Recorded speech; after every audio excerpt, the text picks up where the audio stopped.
こんにちは。日本語クラスです。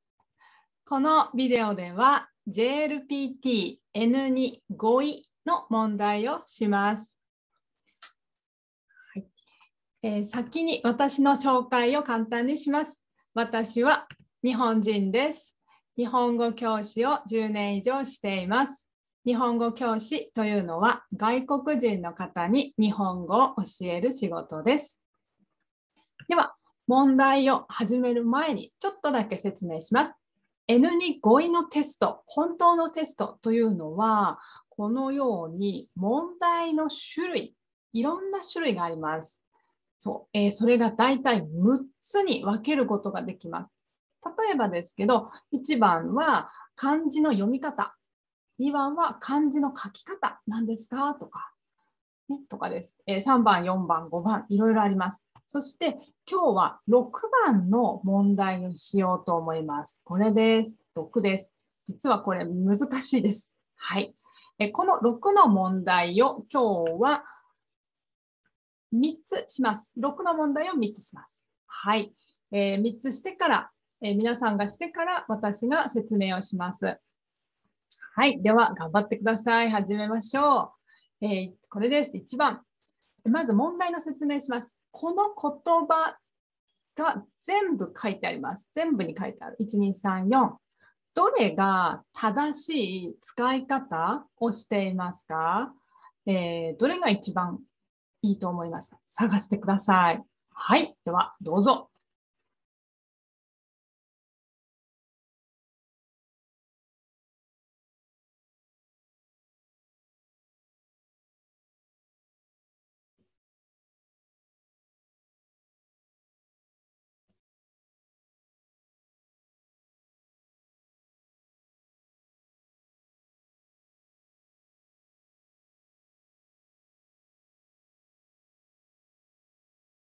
はい。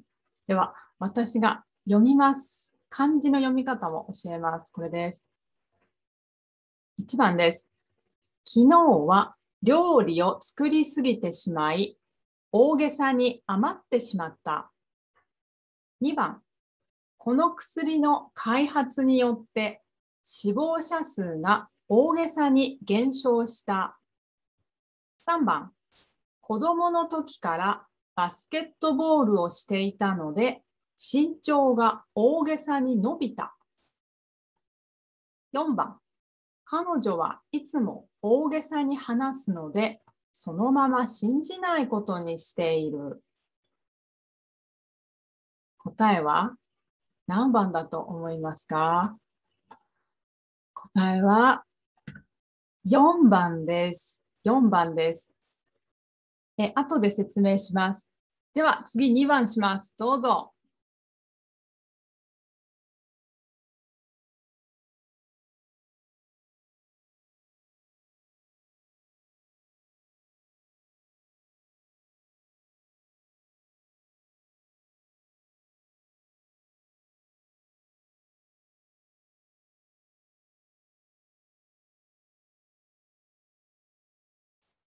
漢字教えます。これです。そして私が読みますね。1番、褒められて嬉しい目に遭っている。2番、薬を間違えて飲んで大変な目に遭ってしまった。3番、今日は忙しくて目に合うような一日だった。4番、歩き始めたばかりの子供は心配で目に合っている。答えは2番です。2番です。これです。はい、説明後にします。3番、最後です。頑張ってください。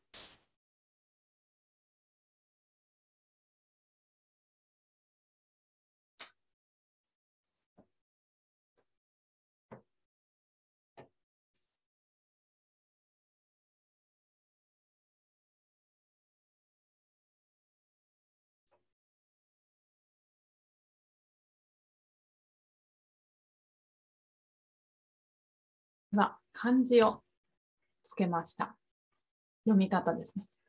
じゃあ読みます。1番です。弟はしょっちゅう母に叱られている。2番、昨日しょっちゅう覚えたのに、この問題はテストに出なかった。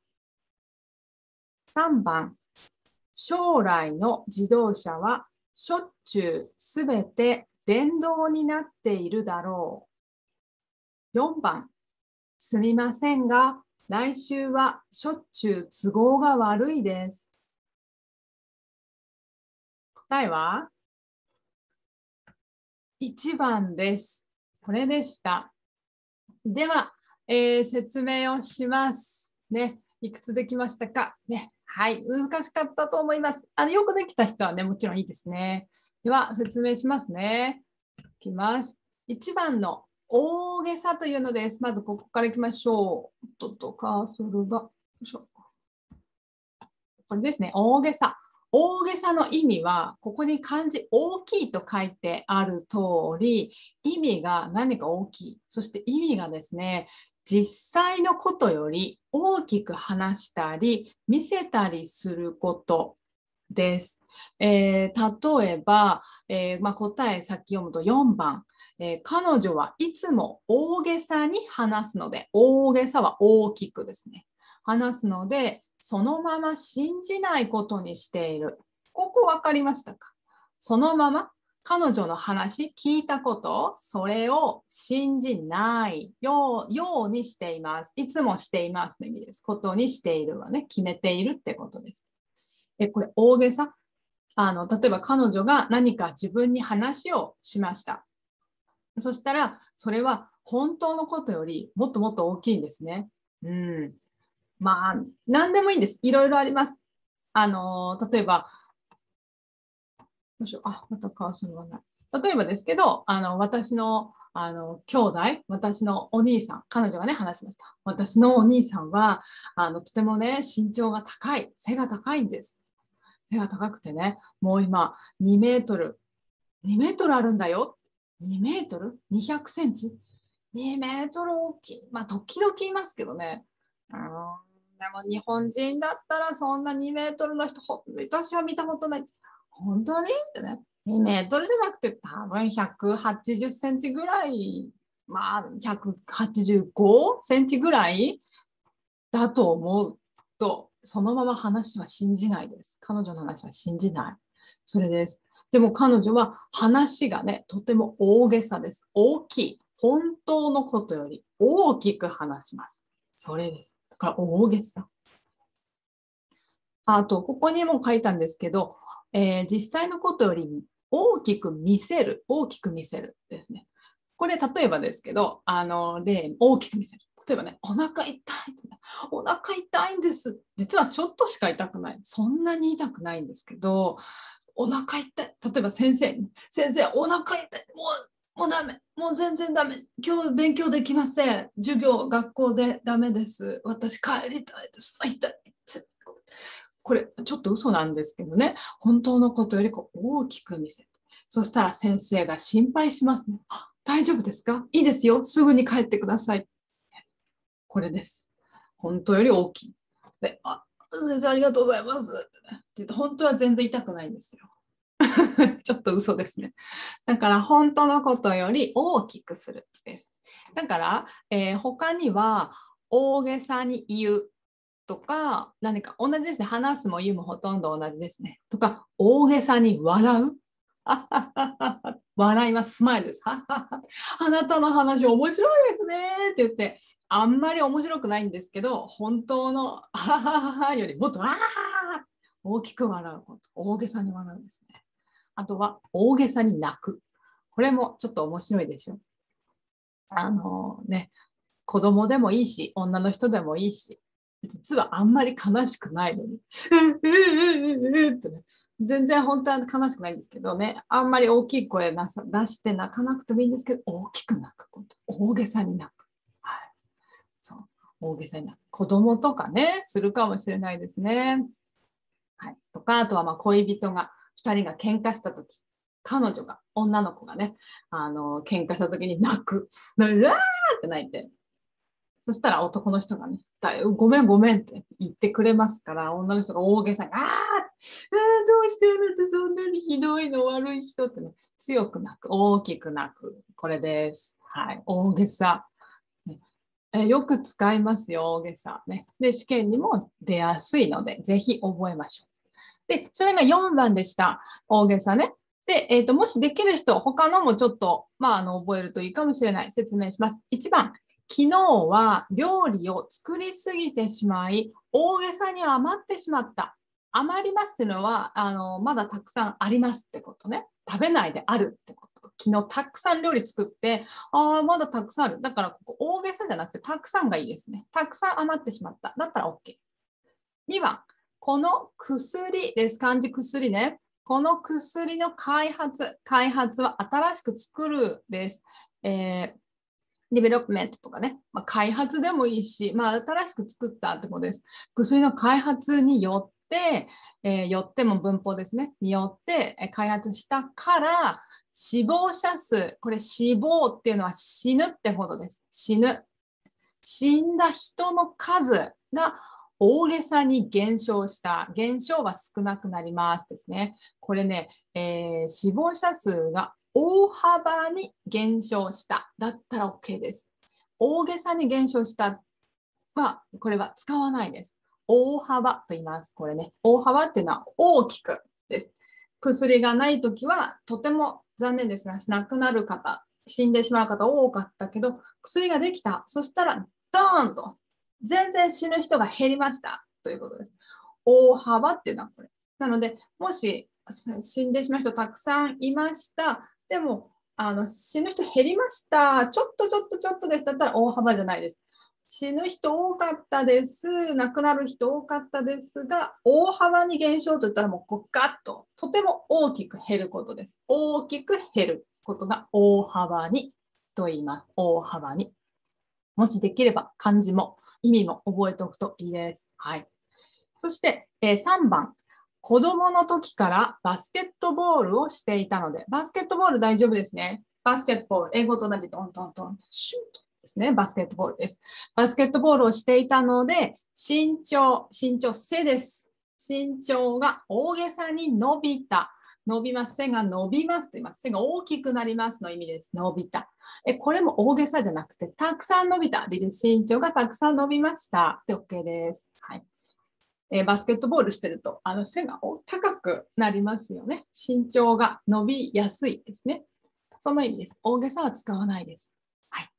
じゃあ次、2番の問題しましょう。目に合うという問題でした。目に合う。これもですね、すごく大切な言葉ですから覚えておくといいですよ。目に合うは、意味は予想していなかった悪いことを体験すること。これだけ聞くと難しいですよね。簡単に言うと、悪いことを自分に起きるんです。悪いことが自分に起きる。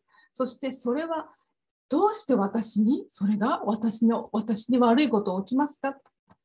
自分で予想していません。自分でそうですね。明日は悪いことがありますね。自分では思いませんでした。でも悪いことがありました。それです。で、答えを見ると分かりやすいですね。2番。薬を間違えて飲んで大変な目に遭ってしまった。これ OK です。やっぱり薬。間違えて飲んで。本当は飲んではいけない薬を間違えて飲んでしまった。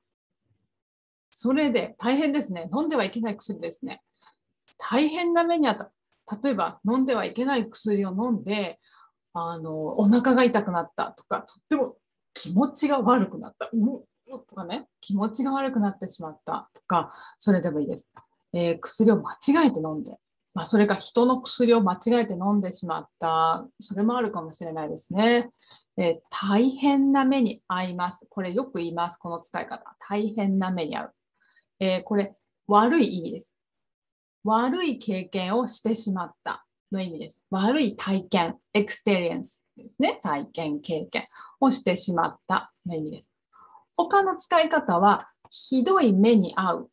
とも言います。ひどいと悪いはほとんど同じです。ひどい目に遭った。これも OK ですよ。ひどい目に遭ってしまったも OK です。言っても。あとは、危険に遭う。ごめんなさいね。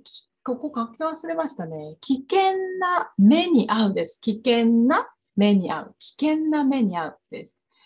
とても危ない経験をしてしまったっていう意味です。危ない経験をしてしまった。危険な目に遭うです。もう一つ例を言っておきます。この目に遭う使い方ね。悪いことによく使いますよ。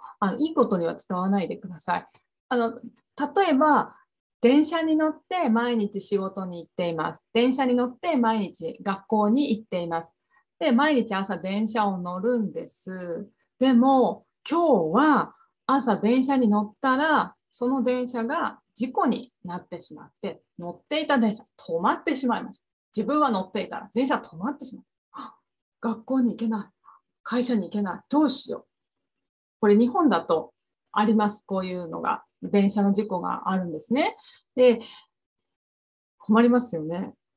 で、電車どうだろう、すぐ動くかな、動くと思ったら、この電車全然動かない。そしてこの電車、例えばですけど、じゃあ3時間そのままずっと電車の中で待っていなければいけません。例えばね、で駅と駅。で、ここで電車で走っていたのに、駅と駅の間で何か事故があって、電車が止まってしまいました。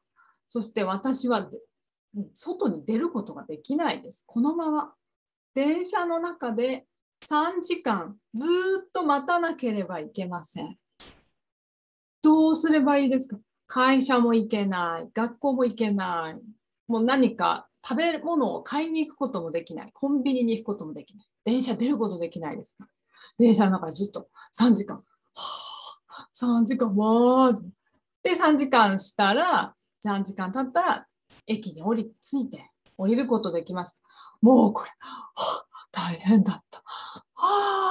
どうして私はこんな3時間も電車の中で何もできない。ね、会社も行けない。学校にも行けない。遅刻です、遅刻。もちろん事故ですから許してもらえますが、ね、もう最悪、悪い経験です。これのこと、もうひどい経験、ひどい目にあった。今日は電車に乗ったけど、3時間電車で待たされた。本当にひどい目にあってしまった。とか、大変な目にあってしまった。と使います。うん。なんか人にも言えますよ。あなた今日電車の中3時間いたんですね。本当にひどい目に遭いましたね。大丈夫ですか？人に言ってあげることもできます。大丈夫です。はい、でした。それが、2番です。なので、この目に合うってね、こうやって悪いことで使います。まずそれはとても覚えましょう。とても大切。悪いことだから、1番、褒められて嬉しい目に遭っている。もうこれ、全然意味が分かりません。目に遭っている時はもうこんな嬉しいは使わない。褒められて、誰かに褒められました。あなた素敵ですねとかね、例えば。あなたは勉強ができますね。でもいいですね。褒められました。嬉しいです。でも嬉しいです。それは嬉しいです。褒められたら嬉しいですが、よいしょ。嬉しい目にあっている。これはおかしいです。使わない。変です。ダメ。3番。今日は忙しくて目に合うような一日だった。忙しいから、悪いこと、そうかもしれないですけど、忙しくての時はですね、忙しくて目が回るような一日だったと言います。目が回る。目が回る。これも大切。覚えましょう。目が回る。これ。見えますかね？ぐるぐるぐる。今日も忙しい。もういろんな、これして、次これして、次まだこれして、これして、いろんなところね、忙しいから、くるくるくるくるします。これのこと目が回るっていうんですね。これもよく使います。本当によく使います。N2 のテストだけじゃなくて、日本人生活の中でもよく使います。もう今日は目が回っちゃったよ。目が回っちゃうぐらい忙しかったとかね。覚えましょう。目が回るです。そして4番。歩き始めたばかりの子供は心配で目に合っている。目に合っているじゃない。目に合ってるじゃない。これ、目が離せないと読みます。離せない。これ、歩き始めたばかりの子供、赤ちゃんってことです。赤ちゃん。小さい赤ちゃんがこうやってね、歩きたい、歩きたいってね、こうしてたんですけど、こうしてたけど、こうやって歩くんだと。てってってってね。てってってって歩きたい、歩きたいってね、歩きたいって言いますよね。で、その子供、でもお母さん、お父さんはとても心配。大丈夫？本当にちゃんと歩ける？大丈夫？ってね。どこかテーブルに頭をボンぶつけませんかとかね、怪我しませんか？心配だから、お母さんたち心配でいつも見てます、子供のこと。これのことを子供をずっと見てる。これ、目を離すというのは見ないの意味です。目を離す。反対です。内形です。目が離せない。ずっと見ているの意味。だから、目が離せないと言います。はい。これもよく使います。もしよかったら覚えてください。ですが、一番覚えた方がいいのは、この目に合うの意味です。これですね。これはもう絶対覚えた方がいいです。はい。で次行きましょう。と言いたいんですが、説明聞いてくれて大変ですので、ちょっと休憩しましょう。お水飲んでください。ジュース飲んでください。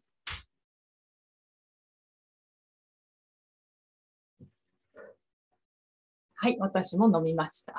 じゃあ、あと一つだけですね。皆さん頑張りましょう。いきます。はい。3番、しょっちゅう。しょっちゅうは、これ漢字が、ないです。ひらがなで書きます。しょっちゅう。そしてよく使いますので紹介しました。しょっちゅう。意味は簡単に言うといつもの意味です。いつも。それもいつもと 100% 同じじゃないんですけど、ですのでこれ書きました。回数が多い。何かの中でよく起きる。いつもっていうのはもういつも同じでしょ？ 100% の意味。だけど、しょっちゅうっていうのはまあ90%ぐらいでいいです。100回の中の90%ぐらいでもいいです。よく何回も何回もって意味です。いつもいつも何回も何回も。ですので1番が答えです。弟はしょっちゅう母に叱られている。叱ります。大丈夫？ダメでしょってね、叱ります。例えば、弟叱られます。お母さんが弟に、あなたゲームしてないで勉強しなさい。ね、いつも言われます。昨日も言われた。一昨日も言われた。1週間前も言われた。もうしょっちゅう言われています。叱られてます。弟。これが、しょっちゅう母に叱られているです。叱られている。受け身形ですね。パッシブですね。他の言い方、例えば、しょっちゅう忘れ物をする。よく忘れる。です。しょっちゅう忘れ物をするというのは本当に多いです。多いという意味。よく忘れる。たくさん忘れるという意味ですね。はい。じゃあ、他の問題。2番。昨日、しょっちゅう覚えたのに、この問題はテストに出なかった。昨日、しょっちゅう。これはですね、せっかくがいいです。せっかく OK です。昨日せっかく覚えたのに、はい、これせっかくとのに一緒に使います。せっかくとのによく一緒に使います。この問題はテストに出なかった。例えばこれせっかくね、せっかくってちょっと他の言葉で言うの難しいんですけれど、明日テストがある。明日テストがあるから、よし、勉強しようと思って、本の中で、じゃあこれ、きっとテストに出ると思います。テストに出るっていうのは、テストの問題の中にあるという意味ね。テストに出ると思うから、よし、頑張って、これを問題は覚えよう。よし、覚えよう。よしよしよし、他の問題はちょっと全部覚えるの大変だから、これは絶対に覚えよう。何かね。例えば ABCD と問題があって、A は絶対に出る。CDE はちょっと時間がないからできない。今勉強する時間ないから。A は絶対に覚えようと思った。絶対覚えた。よし、大丈夫。明日大丈夫。明日のテスト大丈夫。そして今日、テストしました。